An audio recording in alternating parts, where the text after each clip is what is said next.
Hope I'm not stepping out of line here. I need to find out if the guy that sells the pickles is back, because I always get a couple of big containers to take home. All right, this is a great opportunity. Someone we've had on the show in the past. We had him call into the studio, and his name is Pat Simmons, and he is with Bikes for Christ. Pat, welcome to the show here at the home show. How are you? I'm good. That's Simmons. Oh, Simmons. I'm sorry, Simmons. So, Pat, we've had on the show before to talk about Bikes for Christ. It's an amazing organization, and we're going to talk about everything that they do and how you can be involved and who benefits.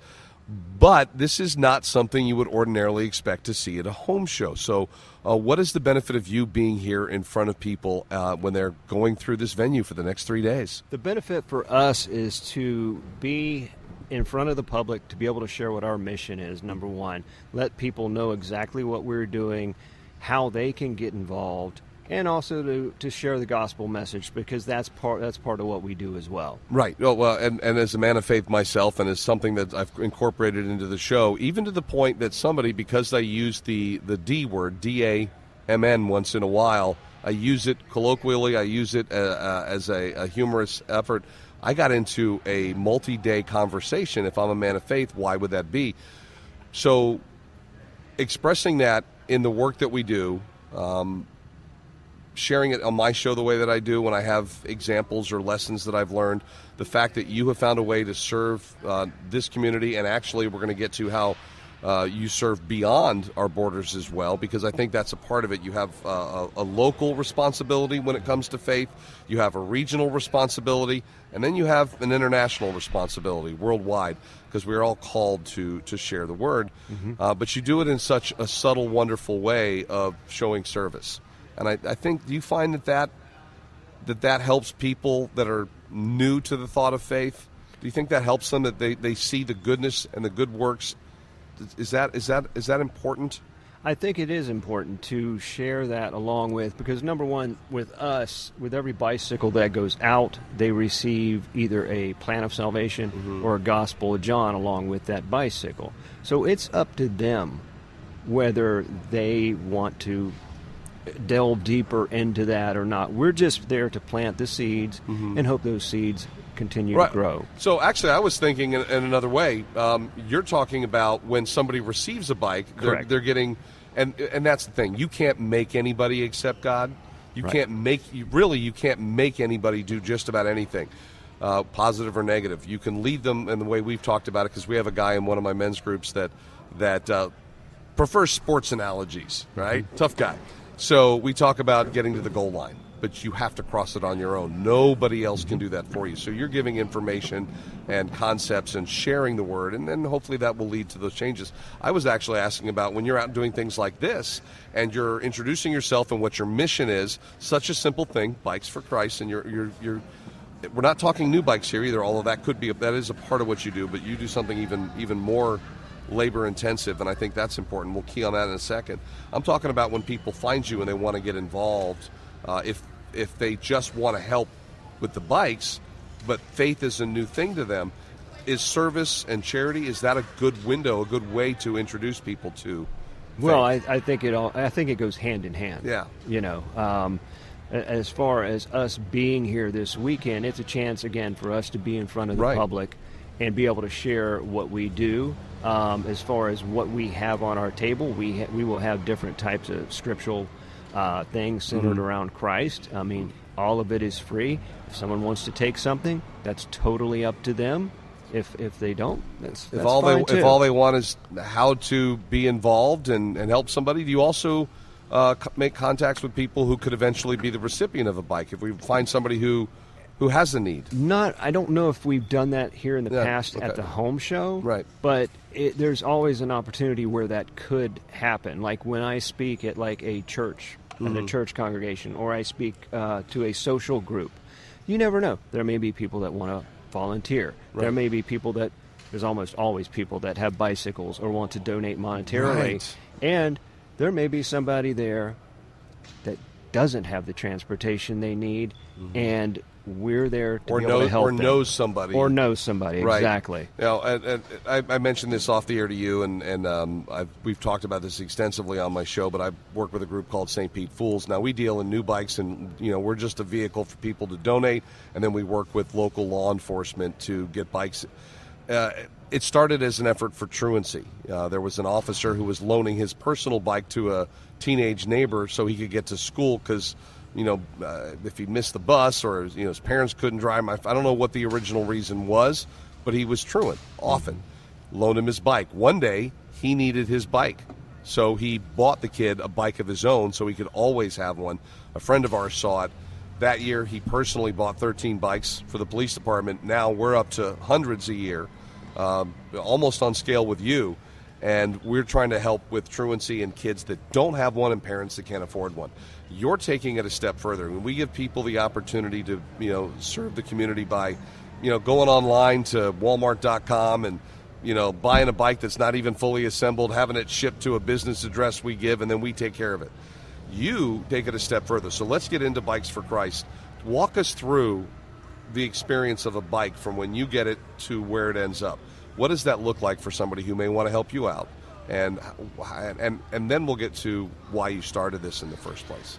Well, the way that we work is we work directly through organizations that are working with whoever is in need of that bicycle. So, for instance, if it's an agency, say like Metropolitan Ministries is right. one of our partners, they have a case manager that's working with somebody that's really trying to make life-changing decisions for the better.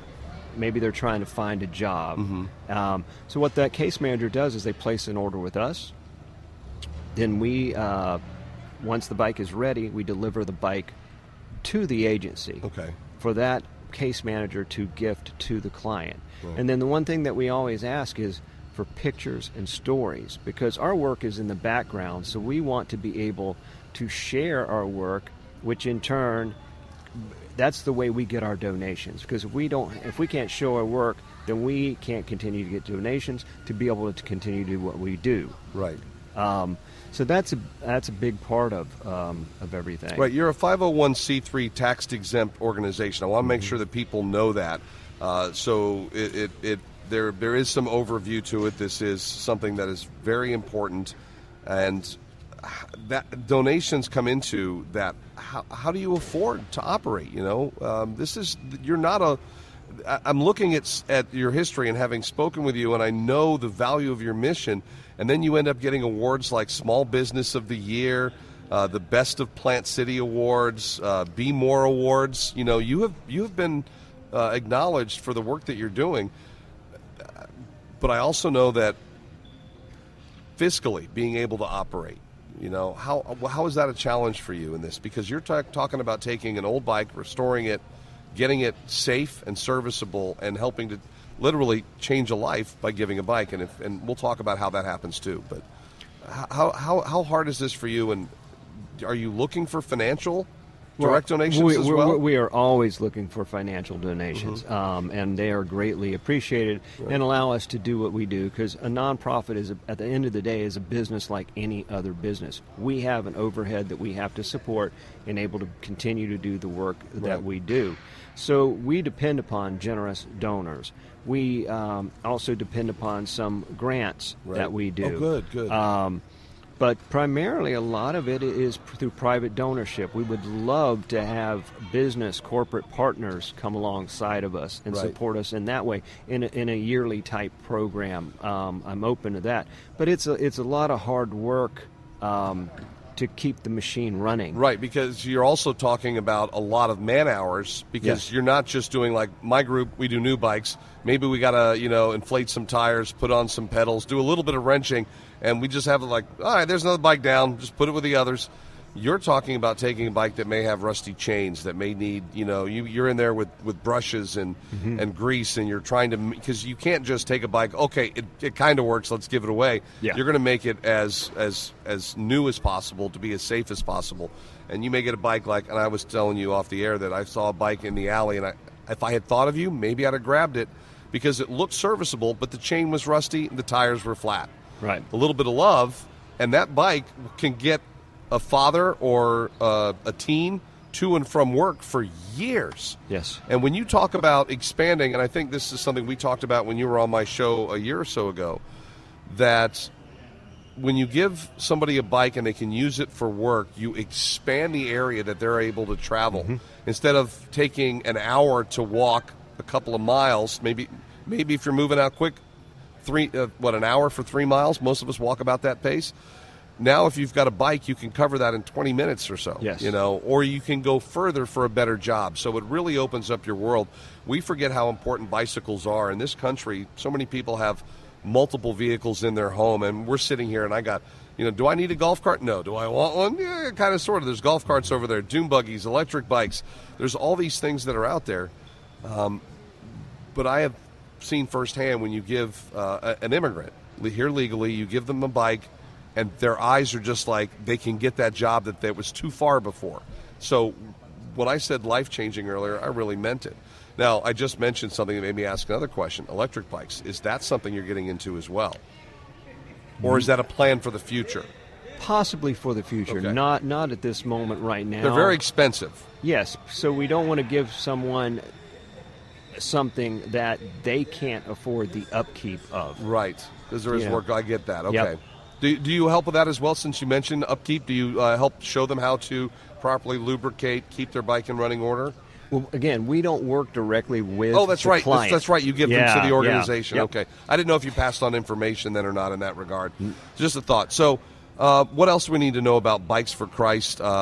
Stories or how to get involved, how to find you on social media, on the internet? Sure. The best way to find us, you can just Google Bikes for Christ and we should pop up. But our direct website is bikes, BIKES, 4, Christ, CHRIST.com.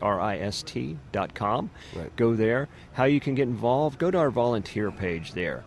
And there are various opportunities to get involved because we need people to do events for us. For instance, we're here at the home show this weekend, so we need volunteers for stuff like this. We need volunteers to represent us to local chambers because we belong to 6 local chambers. Okay. We also need volunteers to work on bikes. We need volunteers to deliver bikes. So there's multiple opportunities to get involved with us in different capacities. And then again, the other way to help out, we got to have bicycles. So we need those bicycle donations. Most importantly, men's bicycles, because men are the problem child. It's just the way it is. And over 80% of the bikes that we send out year-round go to men. And then the monetary donations, because, again, we are a business like any other business. We continue to expand what we do, and so we need it. So, and that's one of those wonderful things. It's not always about having, the finances to donate to wonderful charities. Sometimes it's just as important or even more important to give your time. If you have a couple hours, maybe every other week, and can go in and can get one bike ready to go to somebody, that would be a huge service to the community and to Bikes for Christ. And again, that's bikes, 4, Christ.com. I'm on your volunteer page now, and it's just so amazing to see the people that are involved and the bikes as they're prepared to go back out. We did talk also off the air that, and I mentioned earlier, I feel we have an obligation, locally, regionally, nationally, internationally. There are ways you can serve in all those communities. How are you taking this beyond the borders of the United States? You didn't mention that to me, I don't think, the last time we spoke. Is this relatively new? I think I may have, but we had not done as much. Okay. So I did our first gifting of bicycles on international soil January 2019 in Guatemala. Okay. And we were able to provide 2 individuals there with transportation. One, I was on the trip with my church, and we were building a church there. So we were the first 2 recipients of bicycles internationally that we did were for the future pastor of the church and the former town drunk who found Jesus and now teaches Bible study every day. So it was 2 very well-deserving individuals that got those first 2 bikes. Since then, we've had bikes. Our bikes go to Haiti on a couple of occasions. Right. And for the past 4 years, we have had bikes go to Liberia, Africa, with a group that's from Africa but is based locally here in our area, and send bikes over there. And then more recently, we also sponsored 10 pastors to get bikes in Malawi, Africa. Well, see, and that's so important because, again, this is about transportation and expanding your reach. And if you're giving them to pastors that are serving their community, because, pastors are they're not just a Sunday fun day up there in the pulpit. Pastors work all week long. Right. And at all hours of the night and day, when people are in need, they have a call. They call and they respond. And if they have a bike, they can go much further to reach more people when they have a need, whether it's service or just somebody to pray.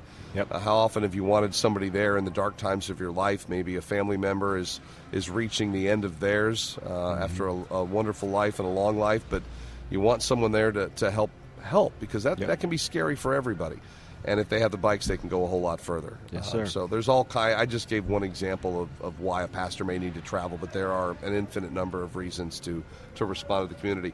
Again, we've been speaking with Pat Simmons from Bikes for Christ. And is there any last thing you'd like to tell us about your organization? Anything else we need to know? Yeah, another thing that we're really, really excited about is that we are in the midst of getting ready to build a new building. Okay. Which is quite a bit bigger than our other building. Okay. And is going to allow us to do so much more as far as bring in more volunteers to help. Right. Be able to put more bicycles out. Right. Structure your work areas, your service areas for bikes, storage. So right now we're just going to put in the base, put in the building. A lot more build-out needs to be done, so if you would like to contribute to that project, we would greatly appreciate that to help us get that thing finished. All right. And if you want to know more, if you want to find out how to donate, if you want to volunteer, again, the website is bikes4christ.com. Click on volunteer, click on missions, click on donations. There's a way to help everything. I'm really excited about your growth and the overall mission, so thank you so much, Pat, for joining us. Thank you. This is Tampa Bay Today at Podcast Radio US Tampa Bay. We'll be right back. Cool story.